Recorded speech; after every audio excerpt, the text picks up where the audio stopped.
starting your own clothing brand from zero to making multiple releases a year with different designs, cut and sew pieces. This is what I know from my own personal journey with Frank Clothing. Let's get into it. I want to share some personal stories and some things that I didn't know that are hopefully useful to anybody that's just curious or that wants to start this journey himself. Oh, it's not waistband though. It's, what do you call this part? Rib band. A little bit, and then add the rib. But this is for 2 inches? A little bit more. 3? Yeah, 3. Yeah. We can do it. Fuck, okay.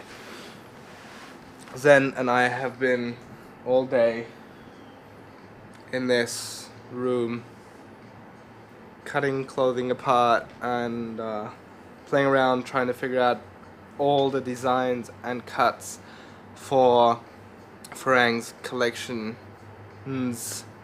for next year. And we're not even close to done yet. And it's 1 o'clock at night, so we're going to the factory tomorrow. We have to give them all the designs. I was in a position where I thought I would love to do my own clothing line. I would love to make my own clothing with friends. But how do I start? The first thing is to find out, are you any good? Because that's very hard to know. It's always easy to feel like you're very good at something or you would be good at something until it gets down to actually doing it. And especially at the beginning, it's very hard because you don't know how to start. How do I make my own clothing line? There's so many questions. How do I find a factory? How do I get to it? My tip is to leave all of that for later. The way I started was by making my own clothing myself with scissors and thread and needles. So I would go and buy a super cheap basic shirt from a store in Germany called Kick, like the cheapest department store you could find. I would buy a super baggy t-shirt, biggest size, and then I would buy some scissors, buy some thread, take some from my mom because she had it flying around, and then I would just cut that t-shirt up. It would only cost me a few bucks and I could play and mess around with it, and I could try a bunch of ideas to try and get the look and style that I wanted. And that was my easiest way of getting something and finding out if I could actually make something that I enjoy. And the next step for me would be that I would get dye. In a lot of stores you can get tie-dye, kind of clothing dye, and you can get textile markers, which are basically just Sharpies that allow you to draw on a t-shirt and it won't wash out. So with these, and then your hands will look kind of like this. With these super basic and simple tools, I would cut up clothing, draw on it, which would take me hours to finish one piece. And that way I was making the very, very first Frank clothing, just making one piece at a time. And then we would use those shirts to wear them in videos, wear them in photos, and we could get an idea of what we actually liked and what we wanted to make, and how an idea that we had in our head would actually look when we would wear it. And a lot of times things wouldn't work out, and I was super happy that I didn't have to go to a factory and paid them a lot of money to make a prototype just so I could then realize that was a shitty idea. So to this day I try to make as much experimenting by myself as possible and not letting a factory or somebody else do it for me. I would love to play with this one and see if we can actually... Fuck, we didn't buy tape. Okay, so I have to also go to the store. So Your brain's not working! it will be the best collection ever. We will have a duck. And This is a pad. Yeah. You see this? It's a cushion. It will be a t-shirt with an integrated crash mat for free runners. Genius. Safe. Where did you get this? The past almost 2 weeks that Zen's been here, we've kind of been throwing together all our ideas, different concepts, different things we always wanted to do, different things on different ideas we had, really throwing everything out there, seeing what worked, what felt good, and went sample shopping, bought a bunch of things that maybe, like for this one, we just liked the way this was stitched together. Zen loved the color. For this shirt, we loved the color, and obviously the duck is amazing. And now we're at the stage where we actually have to decide every single detail of the product. So when we're talking about t-shirts, we'll actually have to write down what color is the t-shirt, what exact fabric is it made of. If we have a sample for that fabric, which one is that?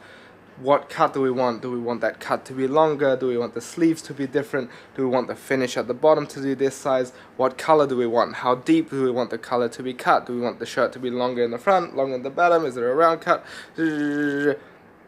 So a million different things, and that is just a t-shirt. Then we'll also go into making hoodies that have zippers and pockets and pants. So there's a lot of details that we have to decide on, and then we just have to not just do that, we don't have to know for ourselves what we want, we also have to write down all of that in what's called a tech pack. Then we go to the factory tomorrow, we deliver them that tech pack on all the basic like samples that we have, explain exactly what we want, but have to make sure that the tech pack also really explains what we want. And then they make a prototype for us. For us, the goal is to kind of create a collection that's new. We look at whatever clothing is out there. We basically don't want to make anything that somebody else is making. If we make, like we were talking about making skinny jeans, and then we kind of said to ourselves, you know what, there's a million brands out there that already make skinny jeans that we enjoy free running in. The world doesn't need a Farang skinny jeans right now. What is something that we can make that nobody else is making? How can we make that Farang? How can we make it something special, new? Play with that idea, find a concept that connects to free running, how we feel about free running, putting it all together, and then also making sure it has the look and feel we want, while also always making it possible to move in it and to free run in it without being restricted. So that's kind of the process. We start with the cuts, start with the colors, start thinking big picture, then kind of we make a board with like sketches and the lists of the products next to each other, kind of figure out which go together in what line, how they look together in one outfit, and from those notes we then have to make the actual files. One other thing that I did that was more expensive but also very useful is that I found you can get a lot of times you can buy fabric which is not that expensive at department stores, or if you Google, usually you find a store that will sell just rolls of fabric in any big city. And I would just buy a few meters of fabric because I had these pants I wanted to make, but I wanted to see them in a different fabric. And I knew I didn't have the skill myself to cut and sew it, but I bought the fabric, took the cut I wanted, and I actually went to a tailor that usually just does fixing of a jacket, or he would adjust the cut of a suit, and usually just do repairs and things like that. And I came in and I asked him, hey, I have these pants in this fabric, can you make these pants out of this fabric for me? And change the pockets a little bit, put some zippers on it, and he actually did the whole thing for me. And then I found out that that was a shitty idea. And those harem pants in particular wouldn't work in that fabric. And that was like 100, 150 euro for me to find that out. but I was surprised that I could actually get a very solid prototype and I can get it done from a tailor in a pretty short amount of time, maybe like a week or so. So that is another way you can play around and you can try making your first clothing. You ready for this? Ready. So I don't think we're really ready for the factory. But I think we got enough that it's worth going. We have a bunch of samples though, a bunch of questions we have for the factory, and a bunch of prototypes for them to make, so it'll be good. Morning.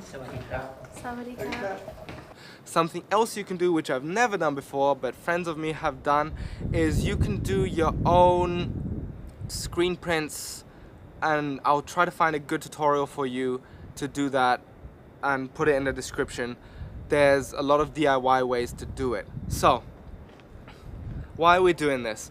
First of all, you want to find out what you want. The only way to do that is by playing around. Usually, there is this weird gap of what you think you want and then what you can actually make, and you want to get those two as close as possible, where you can get to a level of where you say, now I'm actually making something that I like and that I want to wear. Good morning. Come hither. Welcome, welcome.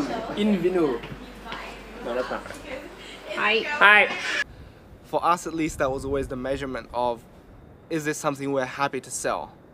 It is only something we as a brand are happy to sell if we ourselves love wearing it. So we would make something that we thought this is awesome. Now let's find out how to scale it. Let's find out if there's an interest for people buying that. Usually, if you like it, it's very likely that somebody else would like to buy it too. However, the only real way of finding out if that's possible is by actually trying to sell it. It's super easy to show a bunch of people a design you made or something you put together in Photoshop or you drew on a t-shirt and tell them, hey, if I would make this, would you buy it? Do you think this is cool? It's super easy for them to say, yeah, of course, this is sick. I can imagine a ton of people buying it. That's not very honest feedback. Sorry. Even though as much as you hope your mom and family and friends are honest, that is not a great way of finding out if what you make will actually sell. So what I recommend is actually making a product and then just trying to sell it. Go to a friend and say, hey, I made this t-shirt. Do you want to have it for 20 bucks? Go to a jam and be like, hey, I made these t-shirts with this design, or I changed this cut. I made these Freerunning pants that I think are the best. I will sell them to you for 50 bucks, whatever. Make a price and try to actually sell what you made and see what the response is. There's also a lot of ways you can do this online, and that are, for example, Big Cartel is the first online shop we used. I believe you can set it up for free. Of course, there's always eBay, why not? And Etsy, which is actually a platform where you can sell your homemade creations to anybody around the world. And all of those platforms are great because you can actually see if there's a real interest in your product. Not taking in consideration marketing as well. How do you make people care? And that is a good way to figure out if you actually enjoy the process of making something, not just for yourself, but to sell it. Got some stuff done on the way. It's like an hour drive. And now we're at the factory. Let's get to business. Chris, you need the plastic bag that was back here? Oh, that's for me. You want to bring it in? Yeah, could I? Could you grab it for me, please? There you go. This is where the magic happens. Where Anna and I have sex. No, that's where the clothing is made. Da, da, da. We always try to do everything as small as possible first. What does that mean? For you, as somebody going into a field that's new, it's very scary and you're gonna make mistakes. and that is important that you make those mistakes. Maybe you will like the first mistake could be you buy a $5 t-shirt and you cut it up to make something you thought was cool and it wasn't. That was a $5 mistake. Very great to make that early on because $5, easy to sacrifice. If you would have went to a factory, usually you have a lot more possibilities to make something, but a factory will want a minimum order. They will want you to make at least 300 pieces. Then all of a sudden that same mistake now cost you 5 times 300, $1,500 to make. And that is a lot of money, especially if you're starting out. So in the beginning you want to keep everything you try and all your mistakes as small and as cheap as possible. So now we come to a point where, let's say you are confident, you're making something, you're making a product that you're happy with, and you would like to scale it, you would like to make a bigger number of that, and then you would like to sell it. So most likely you don't want to, like, your goal was not to be a seamstress or a tailor, your goal was to make a brand. So you don't want to sit on a desk on a table all day and actually make the clothing. You want to do the creative process and then outsource who actually makes it so you can build a business out of it. And that means the biggest challenge is to find somebody who can make clothing for you. Again, there's no one-stop solution that I can give you for this problem. It depends. If you live in China, you probably can find a factory very easy. And for you to talk to that factory is easy because you speak Chinese. If you live in Germany, it's very hard to find a factory that will be affordable to you just because the pay is very different in Germany and what that country produces is different. So that will be different from country to country. However, Google search is super useful. Look what print shops there are in your city.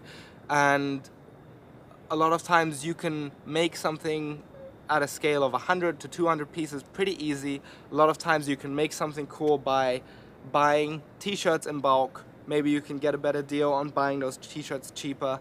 Then you can take them to a print shop, you can print something on them, and then maybe you go and sit at home for 8 hours and you cut them up a little bit, you change them a little bit, or you sew your own tag in the back. What's the weft? Warp and weft. Great, thank you. when you knit, it's circular. circular. Okay. When you do woolen, weaving, yeah. it's It's like a carpet, like this. yeah. You have to have a big roll of a thread that's going this way. One horizontal, one vertical. Yeah, and another one take it back and forth. Oh, so one she tries to grab and want it. Yeah, in that Wanted movie. Exactly. Exactly. Yeah, exactly that one. That's That's how they weave the fabric. Yep. See where my education for making clothing comes from. This sample is a large. It would be a Freerunning extra large. Do we have different ribs we can choose from?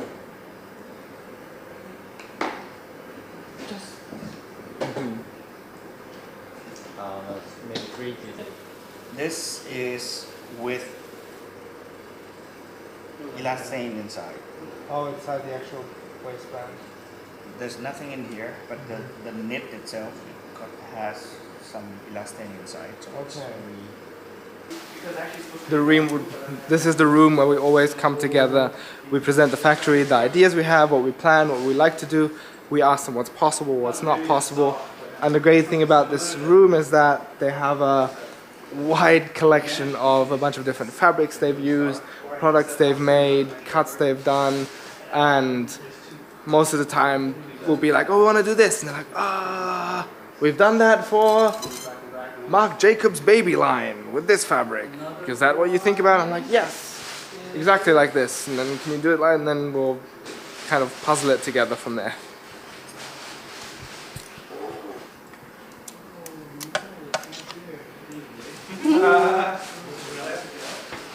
failed prototypes? Not by me. I can ask if someone is capable of doing. How many pieces? Yeah, that's are always you the looking? problem. Oh, you need high numbers? Not sure. I'm not sure. It would be like 300, 500, that kind of amount. When I did it, when I was gonna do towels, it was like 5,000. Oh wow. Yeah. But this is through China, so Yeah, China yeah, could yeah. be different. Finding a factory. Problem with factories is that you as a small brand, you don't want to make too many products because you probably don't have that many customers yet. It's probably very difficult for you to sell a large number of t-shirts even though your product might be amazing. Factories, however, they don't like making small runs of products. Usually a minimum order of a t-shirt for a factory is at least 300. Depending on the factory or the product, that can go up to 500 and even the thousands of products. So you have to find a factory that fits to you, and as a small brand you have to be aware that you are not their favorite customer. As a factory, if you are only making one t-shirt and you're only making 300 of them, you're not as experienced, you're not used to the process. I have a lot of work with you and I'm really taking a bet on you from the perspective of a factory. Us as Freerunning going to a factory at first saying, hey, we'd like to make 300 t-shirts. That factory was probably thinking, well, really? Sorry, we don't have time for that. We have a lot bigger clients that are worth our time, that we can make a lot more money from. So you have to really work to build a strong relationship with a factory, and you have to really make sure you make it as easy as possible for you to work with them. You don't want to be a pain in the ass. You want to put in the work. You want to try your best to know what you want. You want to pay them on time, and you really want to make their life easy. And you have to be aware that they probably won't be able to give you the best deal ever because you're a small brand. So for the factory, the money they make depends on the size of the order. The price they can give you depends on the size of the order too. So it can be very hard to find that first match. For us, it took working with one factory first, doing a few t-shirts with them, then realizing they can't fulfill all the needs that we have to move to something bigger. Working with a different factory, he had a terrible experience with those guys. They could not just for some reason do what we wanted to do. Whenever we wanted the prototype or wanted changes to a prototype, we would get back something completely different. They clearly had their own business to do, which was way more important to them. So we would be waiting months and months just to get a prototype that clearly they didn't really try their best to make what we wanted. Eventually, we found our friend Chris, who we still work with today, and he was super nice and generous, where he actually knew a lot of factories from being in the industry for a long time. So since today, we would always go to Chris and we would tell Chris, this is what we want to make. And he's pretty much the guy who will tell us, okay, I know this factory who can do this kind of print. We have to order the fabric from China, then we have to make the cut here, then we can order woven labels from this factory, and if we want to do this kind of print, we have to take it to a different place and they will do it. And it's actually going to be black, just so it's easier to see. This is Paneling.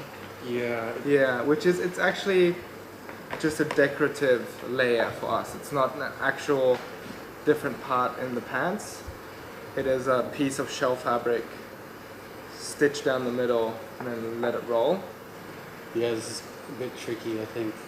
So basically they want this effect that you have on the sleeve, but you're gonna have to like cut it and then sew it on. Taping. Yeah, I mean, yeah, it's something like taping. curl on both Correct. sides. Yeah. Correct. Here, and this will be a patch, another fabric on top. Correct. Yes. So this is another fabric on top. This red piece here, right? And then this would be the say it's called the furl or whatever. Yeah. Right. That's for sure. Yes. And then the bits where you have the line is where we have this here. Yes. Correct. Okay. Exactly. Quebec is trying to think of like, shit, how am I gonna put this in production? Exactly. Yeah, because this is very couture stuff, man. Could you simplify it if you had to? The thing is, Maybe. we stitch it by hand. Yeah. Most likely is that the left and the right will not be the same. Yeah. Which when is- when you attach it in Yeah. in pair, Everything when has you to be wear a it, hand, yeah. you have like a little twist. I mean, Yeah, maybe yeah. you might not see it, but if you compare one next to the other, then you'll notice the difference. I think that's okay. Because as long as you wear it and it's fine, it's fine. See if it's workable or Yeah, not. yeah. Or Do like if something. maybe you make the sample and you say, this is a pain in the ass, Right, this is easy, right. then maybe You we probably can have to rework. Yeah. amend it. Yeah. Same exactly. way we did with the border arms. Yeah, Mhm. yeah, that last one, Yeah. exactly. I'm also a little worried about, because when you put these on, you tend to stretch them a little bit. Right. So I'm a little worried about the It might- streams that yeah. go vertical. Right. You put on like tick, tick, tick. Elastic stitching. Yeah. Which maybe that will also change it once you get a prototype. Usually, you stitch it with this. Then he can tell us also how much it will probably cost. So when finding a factory, it's not an easy task, especially as a small brand. One place to look is Alibaba.com. If you want to find factories in China, that is a great place. It's basically an eBay where you can order things in bulk and they will give you the minimum straight up. This is how many you have to order. Another great place is just Google or ask around. That is, sorry that I don't have a better tip. It really depends where you are and what you make. But ask around, Google, search, see what you can find. There's a lot of factories out there and a lot of places, and you might have to doctor your shit together a little bit, where you order woven labels from here, t-shirts from there, cut it up a little bit yourself, get the print done somewhere else, and then sell it. Just remember, it doesn't really matter what the process is, as long as the customer gets a product. Meaning, even if you're sitting by yourself and cutting shit up and sewing in your own labels and doing all that work, you can still online look like you're a legit brand and you know what you're doing, even though you're kind of not. So that is an interesting journey, and I think important to know is find a factory that gives you low minimums. Always try to make as low minimums as possible. Make the factory's life as easy as possible. Be on time, pay them, don't be a dick, be super nice. Visit the factory in person. Super important to build that relationship. Always visit the factory face to face, sit down with them, meet them, understand what's important to them. Make them feel like you really care what they want and that you want to make them happy. Yeah, and then really you just build it from there. Ask a lot of questions, be curious, always learn, and have fun with it and grow it slowly. Don't rush. That's what we've been doing with Freerunning. I think people are really excited to see somebody build something for themselves and build something they care about, and they are willing to support a small startup brand if they're doing something really unique and they're telling a unique story. So start with a t-shirt that you make yourself, sell it, take that money, find somebody to do prints for you, sell those, take some money, slowly build up. Don't be afraid of making mistakes. Don't be afraid of not being perfect straight away. Just build it slowly and find the people that care about what you do, which the easiest way to do that is something that you love, because then you just look for people that are like you, and just build it slowly and have fun with it and grow. Yeah, that's what we've been doing. It's been fun, and I wish I had some footage of us in the very, very beginning cutting up shit and doing it ourselves, but I'm starting to share this journey now with you, and I want to share as much as possible and as much as possible useful, practical knowledge with you guys. So please let me know any questions that you have or what's interesting to you, or if there's anything you don't understand in the comments, and I will see what I can do sharing information of what I've learned. Have fun, make some shit, right? That's the cool thing about this. You can do this just as much as we can do. You just gotta start. First step. Get a t-shirt, cut it up. Get a Sharpie and write something on it, I don't know. Just have fun. This is also some stuff. This is the first prototype of the shirt we just released, where we just put white elastic on it, but it didn't have our branding on it yet. I was just trying to figure out how it works. These are usually the notes that we make on the different prototypes, and then they get changed. Yeah, and this is kind of where some of the prototypes end up.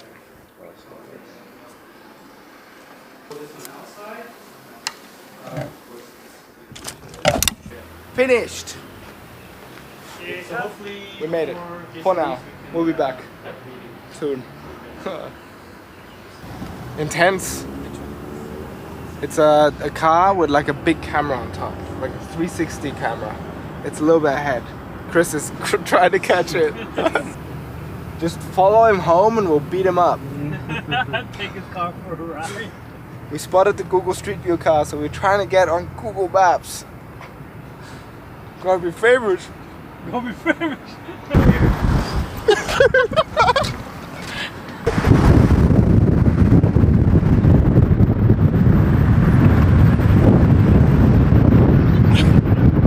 I think we did it again. Yay! We're being on Google! Google together! Google friends! I'm gonna check this in 3 years, yeah? 3 years? It really does take them that long to update the entire We are world. officially idiots on Google. Hopefully.